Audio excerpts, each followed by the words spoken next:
Hello gang and welcome to Displaying-Model-Behaviour. I've been away for a week. That means there's a whole bunch of news that I need to talk about. So let's talk about it. Oh my goodness, Gong Studios, that was a 1-2 punch combination we weren't expecting. First of all, you give us Hush Batman, and to my eye, I thought, woo, that might actually be the best looking Batman that I've seen at 1/12 scale. Just fits my aesthetic perfectly, and then they're like, oh, do you like that? How about this? They Columbo'd us, oh, just one more thing. Gong Superman looks the business. He's Hush as well.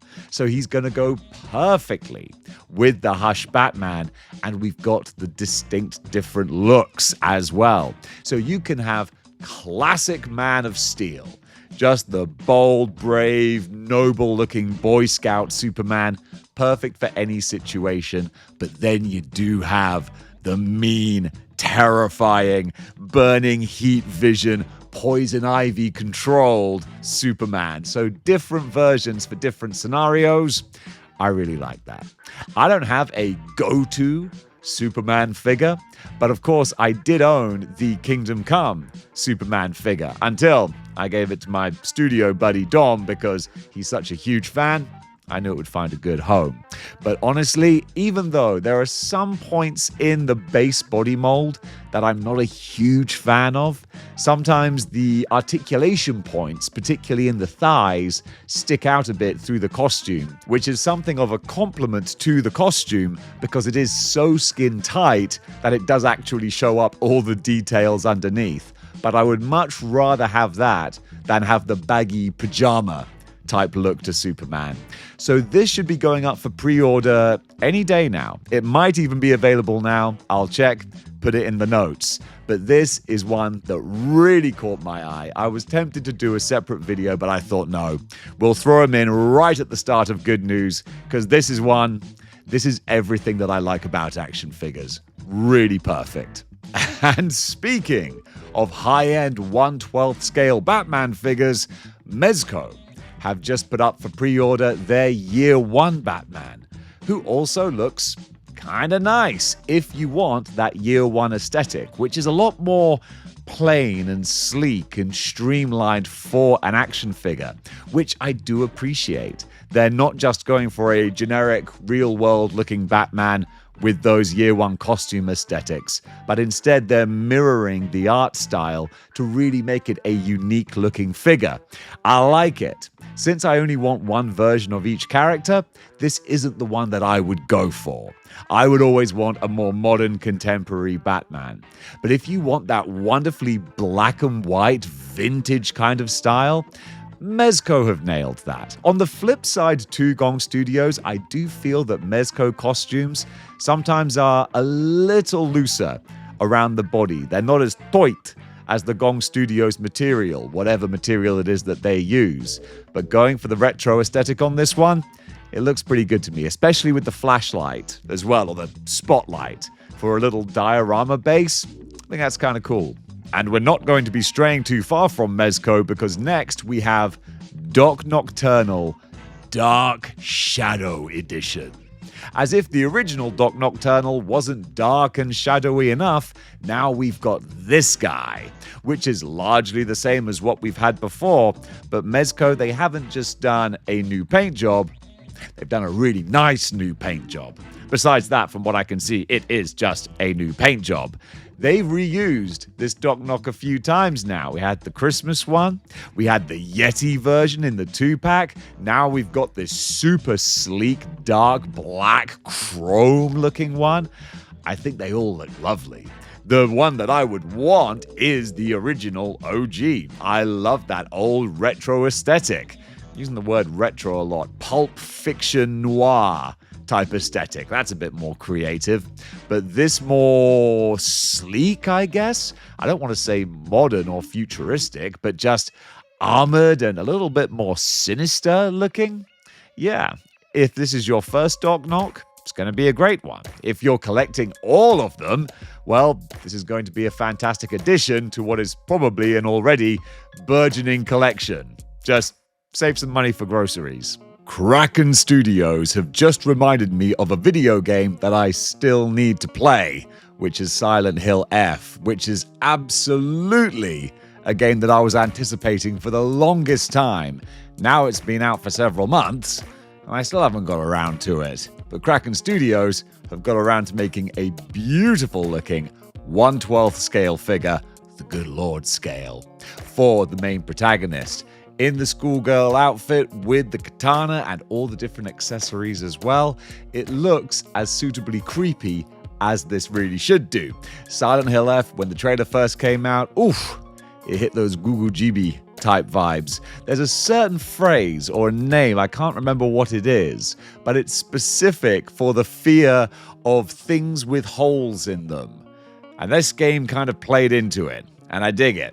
I really dig what Kraken Studios are doing as well. They've put out a few different figures now, and they've all been getting pretty good reviews. The articulation is decent for a high-end figure that focuses more on the clothes than the dynamic articulation. You can still get her in the kind of survival horror poses that you need. Then with the different accessories as well, the mask and the little diorama base, this could be a good pickup for any horror fans. What's old is new again, and NECA are going back to the well one more time. They say even a blind squirrel can find a nut. Well, NECA have this blind vigilante who they found a second time. This 1/4 scale Daredevil figure definitely made me double take when I saw it spring up on the Fulham report. I was like, wait, what? NECA? Hang on. What's going on? But about 7 years ago, if not slightly longer, NECA did have the Marvel license to make some non-12th scale figures. So we have a huge Daredevil here, which actually, after all these years, still kind of measures up. I really do think, looking at the paint job, this is the kind of paint job that I would love to see Marvel Legends do on a Daredevil. Not just this flat red color, but a dirty, grimy, layered, textured kind of look to Daredevil. This is really cool. So he's got a big hefty price tag for a big hefty figure. $129, but then again, judging by the size of him, you do get an awful lot of bang for your buck. Storm Collectibles, reminding us that they don't just do the awesome Storm Arena 1/12 scale figures, they're still in the game. With their larger 1/10 7-inch type characters, we're getting King of Fighters, let me check his name, Clark Still. I'm a Street Fighter kid. Streets of Rage as well. King of Fighters, that passed me by. In fact, it took several corrections from several people to get me to stop saying King of the Fighters. That just sounded more natural. This dude, baseball cap, puffer jacket wearing, street fighting badass. It's one of those ones that if you know, you know. The only King of Fighters character I know is May, because she's the poster girl for the entire franchise. Turns out there are other characters in it as well. This dude's one of them. You'll be able to pick him up pretty soon. Thundercats are on the loose, courtesy of Mondo. 1/6 scale Cheetarah. I remember seeing this unveiled a couple of cons ago, and I thought, oof, this does look awful pretty. And honestly, I don't know if these promo pictures actually do the figure justice, because the real ones that were just snapped in regular lighting by punters at the conventions in the cabinet, I thought that actually showed off the detail even more so. But what we can see here is exactly what you've come to expect from Mondo. Incredible detail, great looking characters, and a big old price tag to match. But for Thundercats fans, this is possibly the best Cheetarah you're going to find. And I have to admit, I was always a bit dubious about the Mondo 1/6 scale figures, until I saw them in Forbidden Planet in London. And even the animated ones that I really wasn't convinced by, seeing how they're put together in person, yeah, they actually won me over with that. So for any Thundercats fans, any children of the 80s who are going to be in my mid-40s age bracket, I think you might find something you like here. Inspector Zenigata. Woo-hoo. I don't know who this is. I only know Inspector Gadget. And thanks to a really good cosplayer at New Orleans Fan Expo, I had that song in my head for the best part of the weekend. At least it's a catchy tune. But this guy, he looks cool. I love it when a character just looks like they've popped straight off the screen. It's exactly what this dude does here. So from diving a little bit deeper into the description, this is from Lupin III, which does make sense to me. At least I do recognize that art style, even if I've never watched it myself. Another 1/6 scale figure. There's a lot of 1/6 scale characters on display in this episode. Luckily, there's a few more in the good Lord scale as well. And don't worry, we're going to get to those. But if you're an anime fan who likes the bigger figure, then this one, with all the nice cloth goods as well, it does actually look pretty.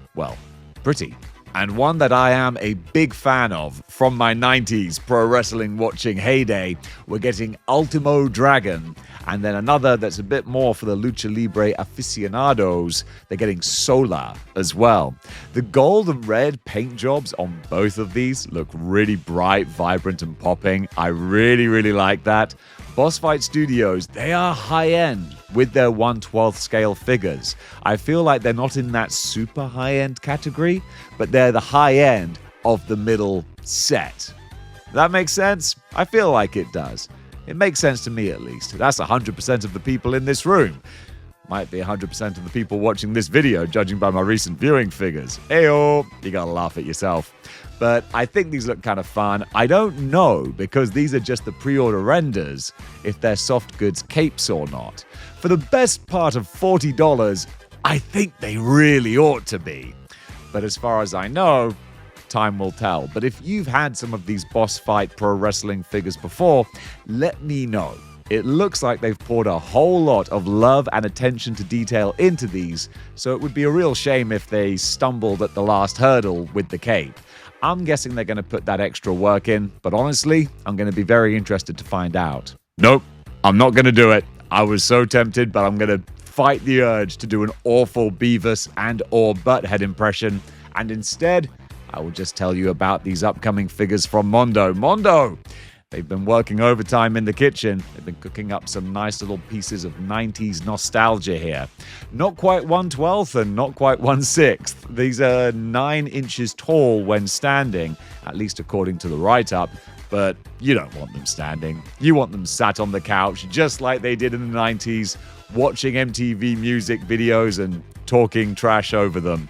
This is such a time capsule of my relatively misspent youth. I remember Bevis and Butthead on MTV like it was yesterday, so there is going to be, I'm willing to guess, a huge demand from my crotchety old Gen X generation for these figures. They might sell out fast. It's a limited run of, I believe, 1,250, which, even to my eye, doesn't sound like a lot. Yes, things sound to my eye. That's an expression, and I'm sticking with it. $150. So, again, things ain't getting cheaper in this day and age. But with the couch and both the figures at a larger scale as well, it doesn't sound too crazy, for Mondo at least, who normally do have those much higher prices. Also, I don't mind the unusual scale as well, because nothing else is going to go with these. It's not like you can say, oh, well, this is a shame, my Marvel Legends Wolverine won't scale with them. Well, even if he did, that would be a pretty weird combination. But still, now that I think about it, that could lead to some funny headcanon scenarios. Anyway, these are up for pre-order on Mondo Shop right now. And folks, that does it for Good News for today. Thank you so much for watching. What did you think about the items covered? Comment below and let me know.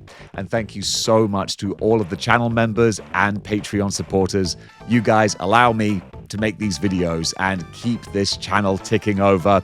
All through 2026, I've got some big plans I'm going to be able to share with you very soon. Got the wheels moving on a new project when I was over in New Orleans. could be something very cool coming up, so stay tuned for that. In the meantime, I'm going to be doing a whole bunch of As Told by Toys on this channel. That's going to be my big focus for 2026, is more of those long-form narrative storytelling videos. I've missed doing those. And the Spider-Man one from PlayStation I did a couple of weeks ago, that was such a blast to put together. We're going to be seeing a lot more of those. So gang, once again, thank you so much for watching. And until next time, keep displaying model behavior.